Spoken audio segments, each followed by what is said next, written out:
Olá, bom dia para você que está nos vendo. Nós estamos aqui hoje para gravar o nosso terceiro Café com Neurose.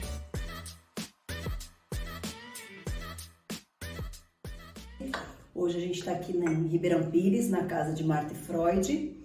Então, se você não assistiu os outros episódios, está aí uma oportunidade, volta lá, assiste. Não é uma sequência, mas é uma coisa bem legal para você aproveitar bastante, né? Dá para você aproveitar bastante coisa. E hoje a gente vai falar um pouquinho sobre neurose. Você já se pegou falando assim, eu estou neurótico com isso, sabe? Deixa de ser neurótica. E às vezes a gente usa esse termo como se fosse uma ofensa. Fala, pô, larga de ser neurótico, sabe? Para com isso. E você sabia que assim, o mínimo que a gente pode ser é neurótico? Então, quando alguém te chamar de neurótico, não é um xingamento. Dentro da psicanálise, a gente tem algumas estruturas. A gente vai falar rapidamente sobre algumas hoje. Mas nosso enfoque hoje é neurose, porque o nosso programa aqui ele se chama Café com Neurose. Então, às vezes você está assistindo aqui e você não sabe nem o que é neurose. Então, hoje a gente vai falar um pouquinho sobre o que é a neurose. E abraçar a neurose. E abraçar a neurose, exatamente. A gente vai abraçar, porque ela não é a vilã da história. No mínimo que você é neurótico. É o mínimo que você pode ser. Todos neuróticos, então. No mínimo. Tem que achar bom, tá, gente? Bom, Freud, quer dizer, a psicanálise, ela não acompanha o DSM-5, que é um livro de classificação dos transtornos mentais, né? Então, Freud, como trata a psicanálise, trata cada um subjetivamente, né? De acordo com o que cada um sente, ele não fica colocando em caixinhas, né? Não tem fórmula para tratar as pessoas.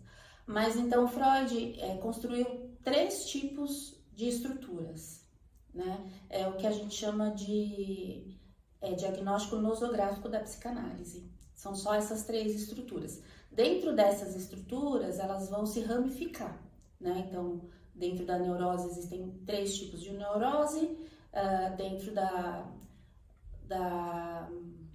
psicose a gente tem alguns outros transtornos, né? Que vão ser falados nos próximos encontros a gente vai falar mais detalhadamente, mas hoje a gente vai começar com a neurose, porque o Freud ele estabeleceu 3 estruturas: a neurose, a psicose e a perversão, ok? E que elas têm um marco assim para serem definidas, né? Claro.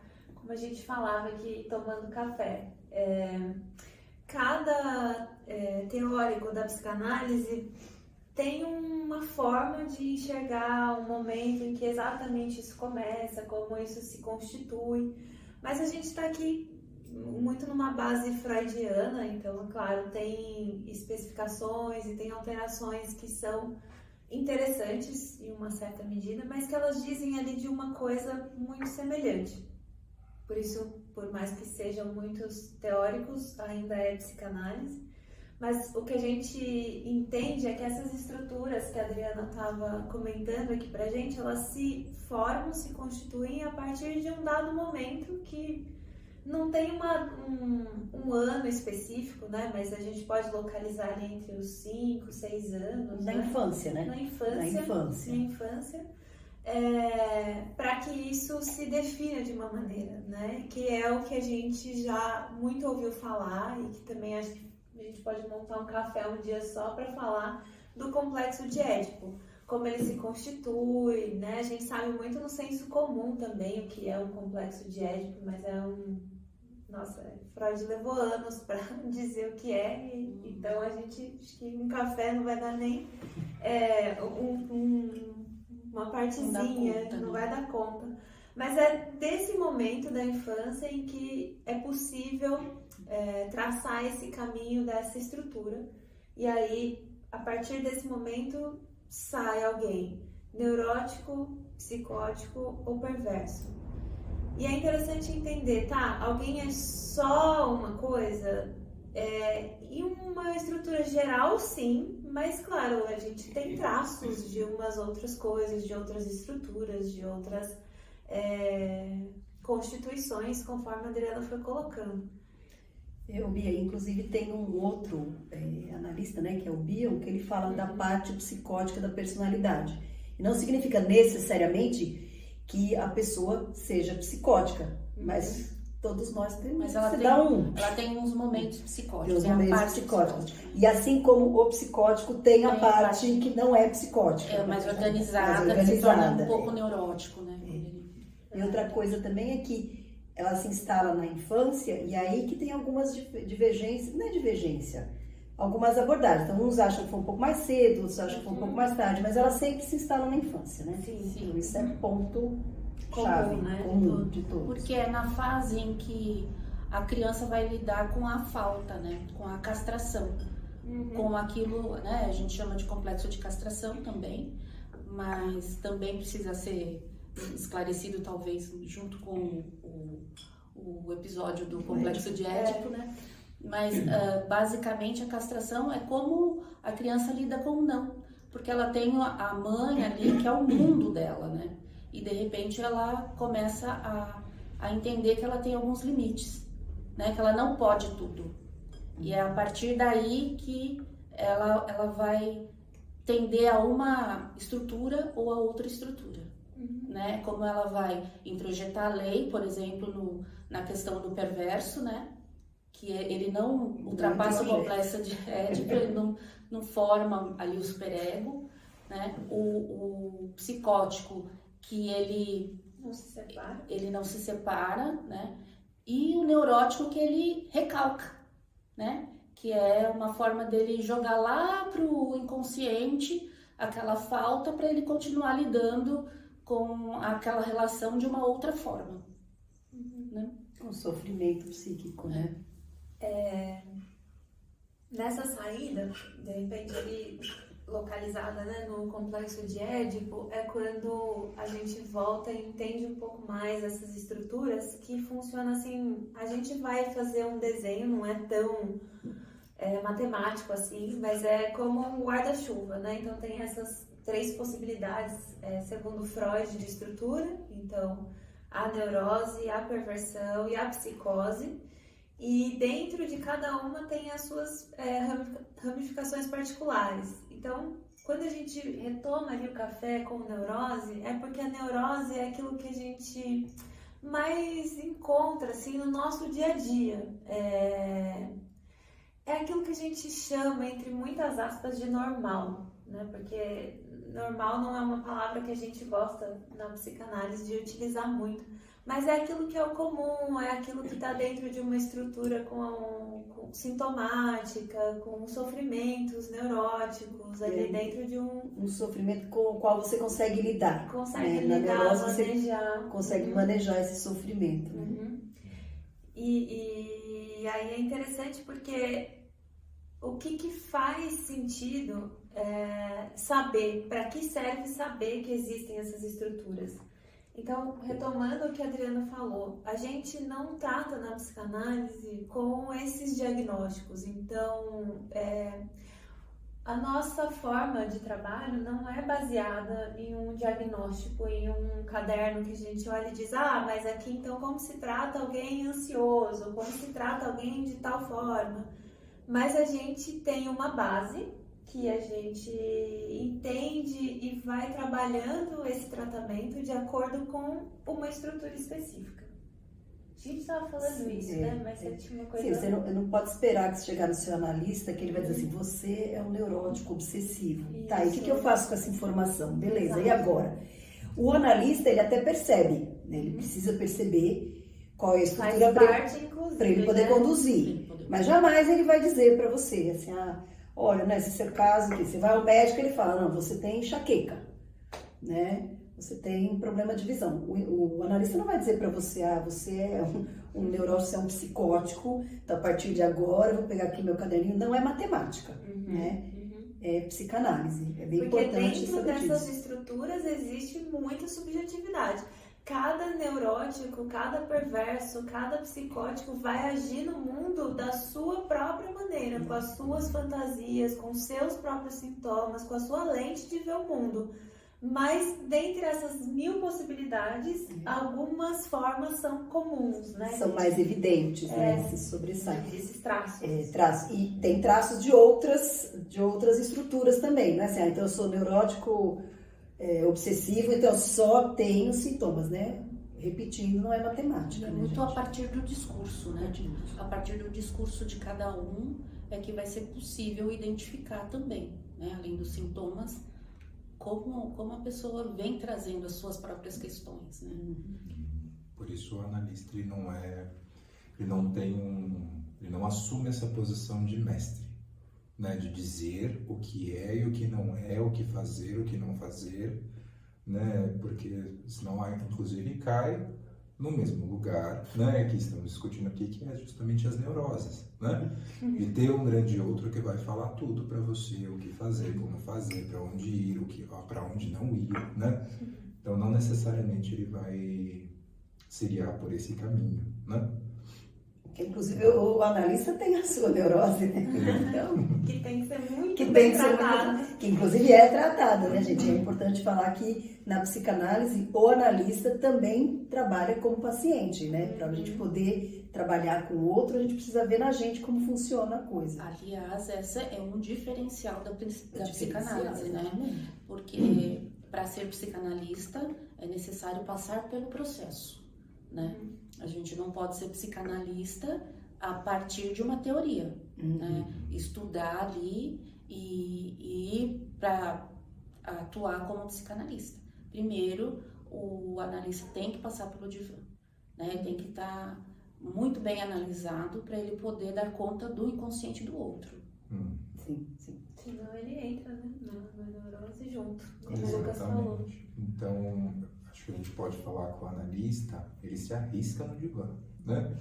Em seu próprio divã, né? Em sua própria análise, né? Com a sua própria neurose ou com sua própria psicose, né? Enfim, né? Tem uma coisa interessante que, falando assim, vocês me fizeram lembrar, que é essa forma de tratamento sobre cada estrutura também envolve um pouco cada teórico, né? Por exemplo, quando a gente tem as nossas, como no episódio passado do nosso café, a gente vai olhando cada um deles. Freud, por exemplo, se absteve do atendimento de perversos e psicóticos. Então, Freud foi o pai da psicanálise. Ele desenha o modelo ali das estruturas, mas ele se atém principalmente ao atendimento dos neuróticos. É aquilo que ele acha possível, porque é onde ele coloca até aquela frase, não exatamente como eu vou citar, mas tornar o sofrimento neurótico em uma tristeza comum. Então, esse é o objetivo de uma análise, esse sintoma que o paciente chega. Quando a gente diz muito sintoma, não é o mesmo sintoma médico ou sintoma só físico. Quando a gente fala sintoma para psicanálise, é aquilo que a gente identifica no discurso também, né? Não é só físico, né? Nossa forma é aquilo que sai da gente em repetição, que a gente não controla, não tem consciência disso até um dado momento, até do jeito que a gente conhece, fazendo análise, é o nosso jeito de saber qual é o nosso sintoma, é onde a gente aposta. Mas é esse tipo de sintoma, é a nossa dor com relação a essa forma de viver no mundo. É uma dor muito específica nossa.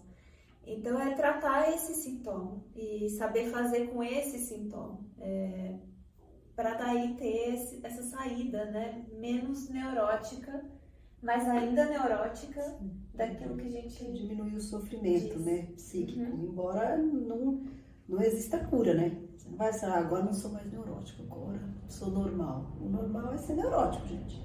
Sim. Sabe muito disso. A psicanálise, ela atua em cada estrutura tentando organizar melhor o sujeito, né? Dentro da estrutura. Dentro da sua própria estrutura, porque não é possível mudar a estrutura, né? Então, se a pessoa é neurótica, ela vai continuar neurótica, o psicótico vai continuar psicótico, não é que em algum momento ele vai se tornar neurótico, não é possível, mas ele vai ficar bem mais organizado para poder lidar com as suas próprias questões, né? Senão vira um catálogo, né? Eu vou ler aqui o que eu quero ser. Eu quero ser assim, então eu vou para psicanálise porque aí eu vou aprender os comportamentos para ficar desse jeito. Não. Não tem... Isso parece aquelas coisas assim, 10 passos para você conseguir controlar a sua ansiedade. Né? Vai mais além. E é o que justamente eu acho que quando alguém busca, né, uma análise, é porque esses 10 passos, ou 7 passos, ou 4 passos, né, não que lemos em algum lugar, mas que às vezes a gente já vai fazendo sem perceber, né,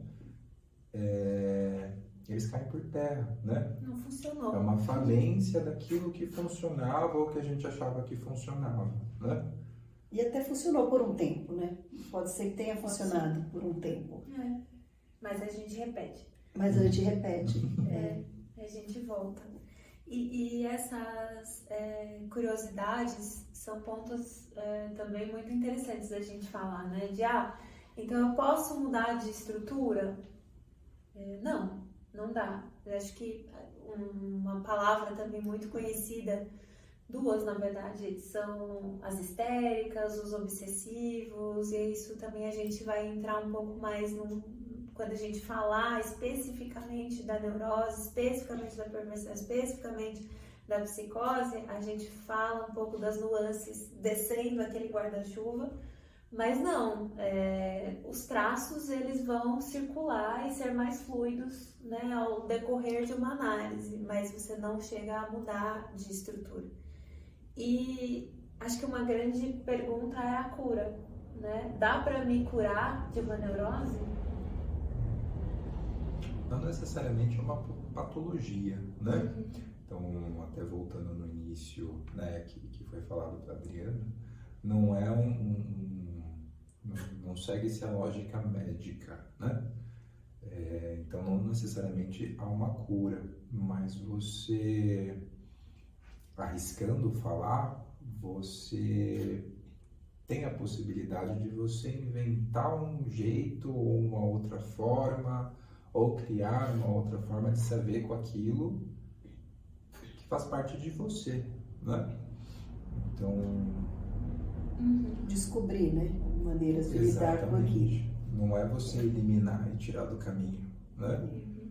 Então, com aquilo que faz parte da sua história, que aconteceu com você em dado momento da sua vida, você pode se haver com aquilo e criar uma outra perspectiva, uma outra forma, né? Enfim. E principalmente poder lidar com a falta, né? Com a falta, né? Com o vazio. Né? De que não vai também saber fazer tudo, ou dar conta de tudo. Como diz a Betânia, tudo é muita coisa. Tudo é muita coisa. Não sou eu que digo não, foi um amigo meu que me disse. E eu roubei a frase dele, mas é verdade, tudo é muita coisa, sempre é muito tempo. Então a gente precisa Freud chama isso de sublimação, né? Um pouco. É uma boa saída para esses sintomas.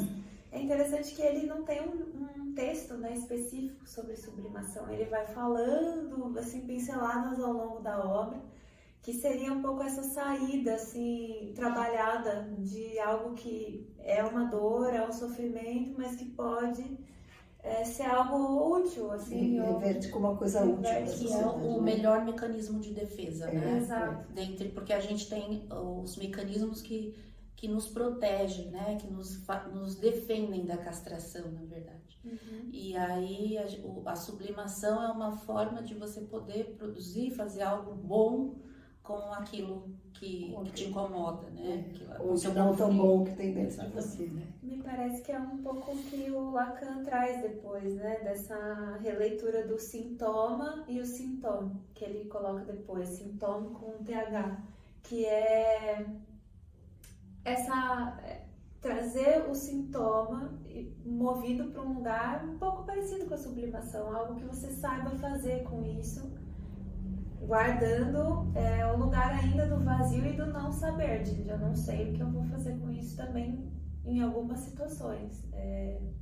Mas é você perceber aquilo, né? Perceber que aquilo, de onde está vindo aquilo.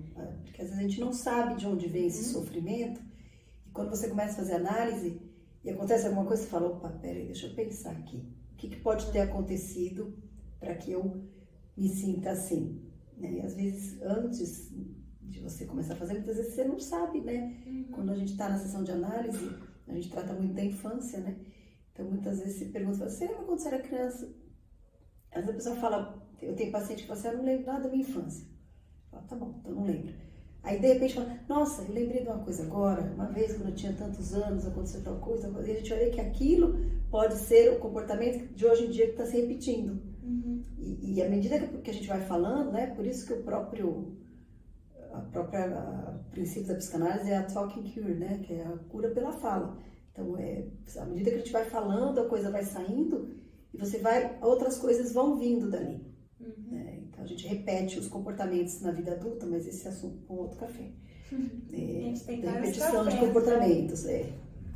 Mas sim, a questão da repetição, e aí a gente vai amarrando isso de como isso acontece nas estruturas. Eu acho que o ponto chave, né, do nosso encontro hoje é começar a desenhar esse pano de fundo que está em todas as sessões que a gente tem com os nossos pacientes. Elas são regidas por, entre outros pilares da técnica, mas pela noção dessas estruturas, porque isso muda a nossa escuta. Uma coisa é escutar uma repetição, um sintoma, um sofrimento de um paciente em uma estrutura A, e outra é escutar isso, a mesma coisa numa estrutura B.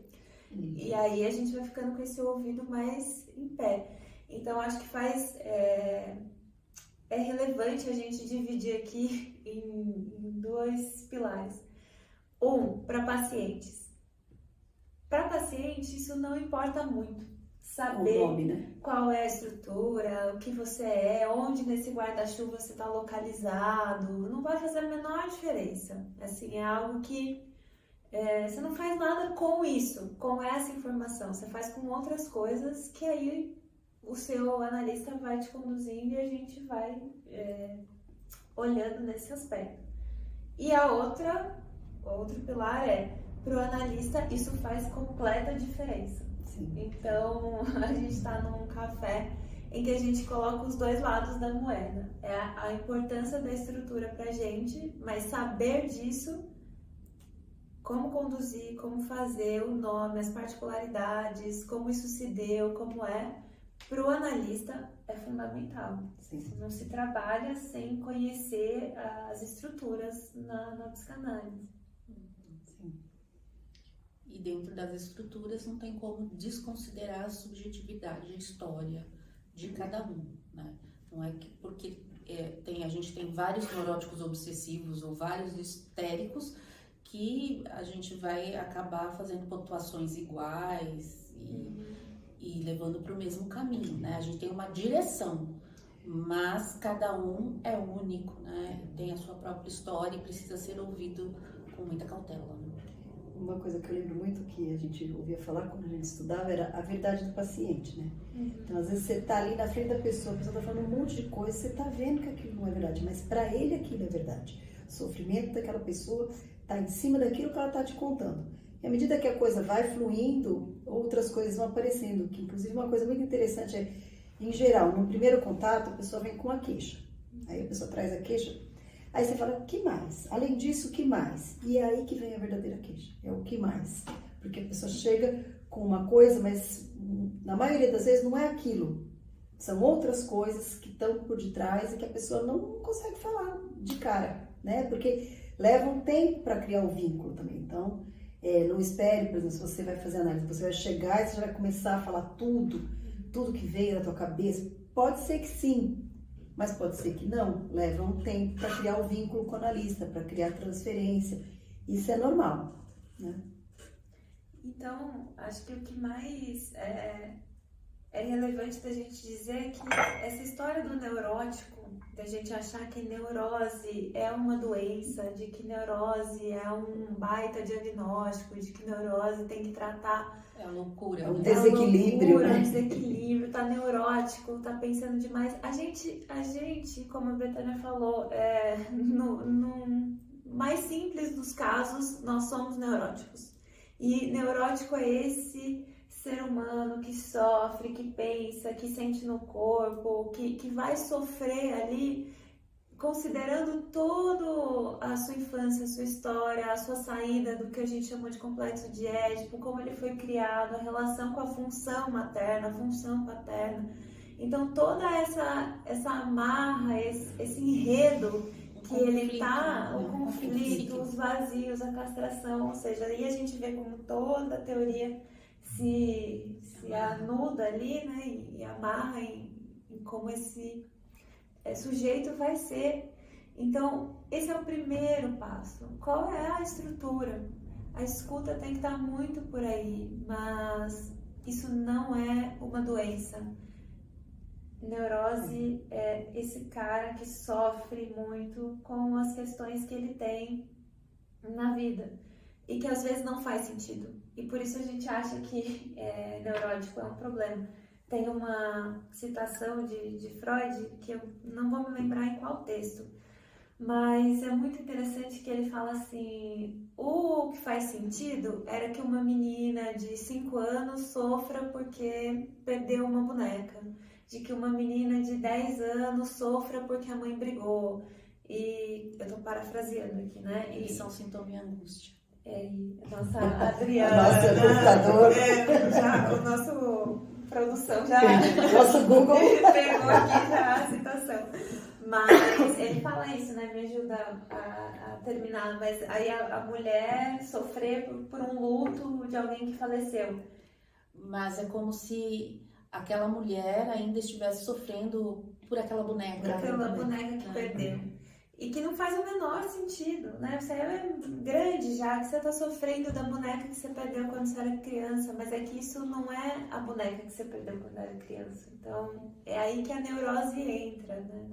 Nesse sofrimento que parece deslocado. Assim, porque o inconsciente é atemporal, né? Ele é atemporal. Então, é como se estivesse sofrendo ainda aquela menina, mesmo sendo uma mulher, ainda sofre como uma menina, né? Que perdeu a bonequinha. Às vezes está sofrendo por uma outra questão, mas está sofrendo igual aquela menina que perdeu a bonequinha. Uhum. E uma coisa que eu acho que é importante é que o seu analista não vai descobrir na primeira sessão qual é a sua estrutura, tá? Então, se você... E não adianta chegar e falar assim: e aí, você já descobriu qual que é a minha estrutura? Não vai acontecer, gente. Esquece. Não vai. E o analista não vai falar pra você. E leva um tempo, né? A gente leva várias vezes. E analistas acalmem-se também. Não é? Você também, como analista, não precisa falar: ai meu Deus, eu tô com essa pessoa faz 3 sessões e ainda não descobri a estrutura. Cada um tem o seu tempo. Não é matemática que você faz a continha e não tem o resultado. Então, eu sou traumatizada com matemática, gente, por isso que eu me não é matemática. Exatamente. É isso? É isso, gente. Acho que ficamos por aqui. Agradecemos aí quem assistiu. Em breve a gente retoma com os pontos do guarda-chuva e abrindo um pouco mais todos esses conceitos que a gente falou aqui. A gente vai tentando passar. A gente está tentando passar de uma forma mais simples possível, né? Sem entrar muito em termos técnicos, para que todo o público que assistir possa entender um pouquinho de psicanálise. E se interessar, né? Ficar com um gostinho aí. Tomar um café com a gente. Tomar um café com a gente. Bom, gente, a gente se vê então no próximo café. Obrigada. Obrigada.